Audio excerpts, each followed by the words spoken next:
السلام عليكم ورحمة الله وبركاته. مرحبا بكم معايا في فيديو جديد على قناتي إيمان بيوتي أو إيمان بوتي جولد. اليوم إن شاء الله غنشارك معكم أصابع البطاطس، كيجيو رائعين. إلا بغيتو ديروهم شوية حارين كيجيو روعة صراحة. مقليين في الزيت، كتقدروا طيبوهم في الفران حسب الرغبة. غنقسم وحيدا نوريكم من الداخل كيف كيجيو، واحد القرمشه فيهم من برا ما شاء الله، كيجيو غزالين صراحه، كيحمروا الوجه وكيجيو كطبق مرافق للاطباق الرئيسيه. كيف كتشوفوا البطاطا مع الفرماج ما شاء الله جات رطبه ماشي ناشفه. وصفه رائعه وكنتمنى انكم تجربوها لانها غتنال اعجابكم باذن الله. وندوزو مباشره للمقادير تاع الوصفه.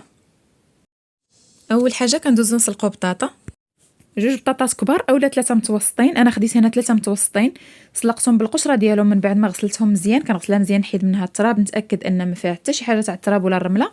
كنسلقها بالقشره ديالها، من بعد كنقشرها وهي باقا سخونه، كنحطها في واحد الانيه وكنبدا كنمعسها هكا بفرشيطه اولا بديك المعاسه ديال البطاطا راها كتباع حتى هي ساهله. انا عندي غير فرشيطه خدمت بها دغيا تمعكات ليا لانها تسلقات مزيان.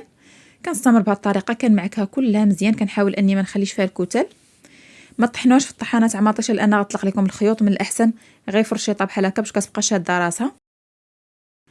والقزبر والمعدنوس والبيضه من طبيعه الحال باش تجمع ليا الخليط مزيان. عندي بيضه متوسطه الحجم، واحد 2 معالق تقريبا تاع القزبر ومعدنوس، عينكم ميزانكم.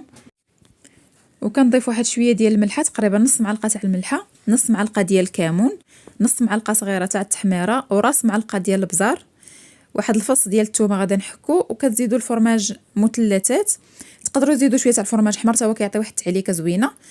وشويه الحار كيبقى اختياري، بغيتو تضيفوا شويه تاع الحار كتضيفوه. كنضيف المكونات كلهم مع بعضياتهم وكنخلط مزيان. نحك الثومه ديالي في الحكاكه، ها هي ضفتها، اختصرت لكم باش ما يجيش الفيديو طويل بزاف. كنضيف التوابل اللي عندي مع شويه تاع الحار اختياري اللي كيبغي الحار. نضيف البيض والقزبر والمعدنوس وكنخلط المكونات مع بعضياتهم مزيان. حاولوا انكم تعجنوها مزيان مزيان باش كيدخل فيها الفرماج مع البيض، ما كتحلش لكم في الزيت ملي كتبغيو تقليوها.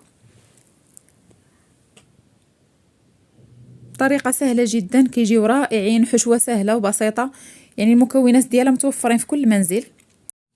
نفس المقادير ونفس الوصفه صوبت منها المعقوده غنشاركها معكم في الفيديو يعني الموالي باذن الله. عندي فيديو تاع المعقوده غادا نحطو ان شاء الله قريبا، تقريبا نفس الطريقه ونفس المقادير.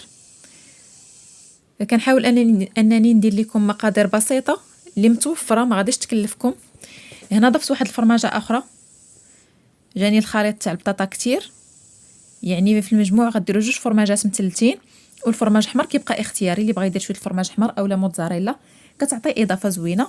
كنضيف الطون ما كتضيفوه حتى لاخر مرحله باش ما يبقاش يتفرتت لكم بزاف، يعني ما كيبغيش يتخلط. كنحاول نخلطو هكا غير بشويه، كنفكو على بعضياتو باش ما يبقاوش عندي قطع كبار. كنفرتو غير بشويه وكنخلطو مع البطاطا.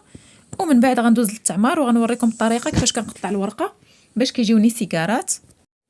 وتقدروا ديروهم حتى بريوات، ولكن ملي تعمروا في الورقه البريوات ما تزيروهمش بزاف باش ما ترطقش لكم الحشوه في الفران، او لا تخرج لكم الحشوه في الزيت ملي تقليوهم. دائما الورقه ملي تعمروها ديروا فيها الحشوه القياس قل من اللي كنتو باغيين ديروا، يعني ملي تجمعوا الورقه حاولوا تجمعوها شويه مرخيه ماشي مزيره باش ما كتخرجش لينا الحشوه ملي كنبداو نطيبوا. خديت الورقه تاعي الصغيره ماشي الكبيره، الورقه الصغيره عطاتني واحد الحجم تاع السيجار زوين.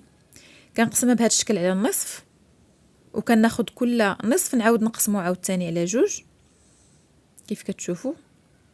كنرجع نطوي الورقه ديالي وكنمشي معها بشويه باش يجيوني المثلثات قد الا بغيتو ديروهم بريوات ما تقطعوش مثلثات، كتقطعوا مستطيلات يكونوا شويه متوسطي الحجم، يعني ما يكونوش صغيورين. الا درتوهم صغيورين شويه غيمحنوكم، يعني غياخذوا لكم وقت طويل باش تعمروهم. اللهم كديروا بريوات متوسطين اولا سيجارات بهذا الشكل، خرجوا لي واحد القياس زوين وعمرتهم في وقت وجيز، يعني ما خداوش مني بزاف تاع الوقت دغيا وجدوا.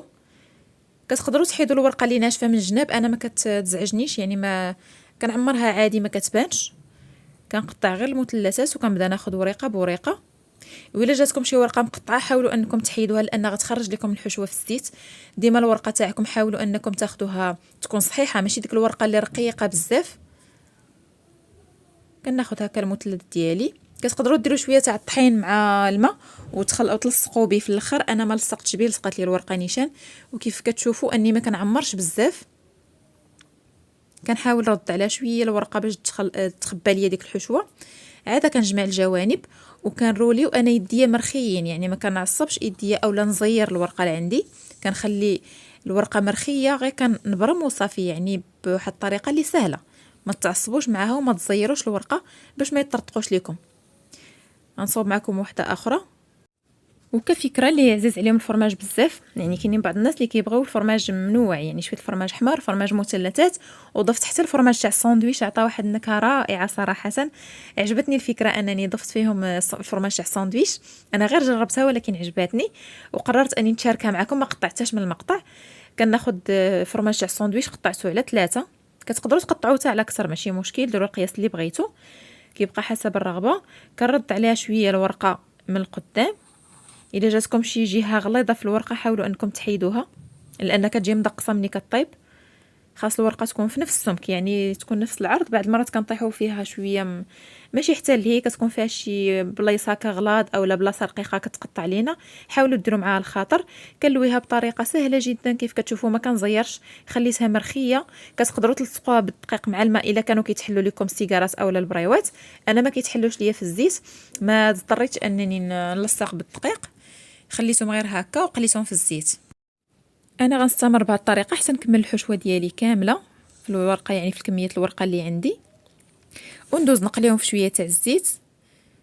كيف كتشوفوا ما جاوش مزيرين، بالعكس الورقه مرخيه.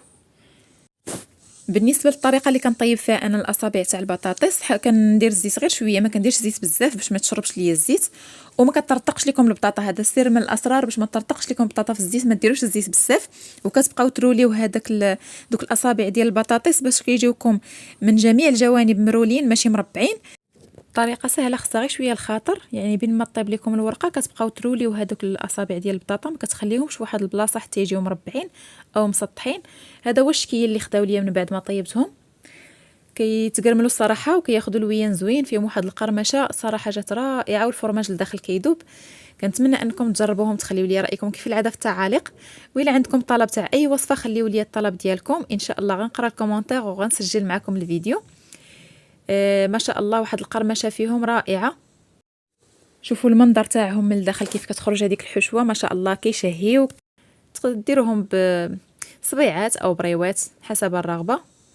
كنكون وصلنا لنهايه الفيديو تاعنا. كيكون هذا الفيديو تاعنا اليوم، كنتمنى انه ينال اعجابكم ونكون فتكم ولو بالقليل.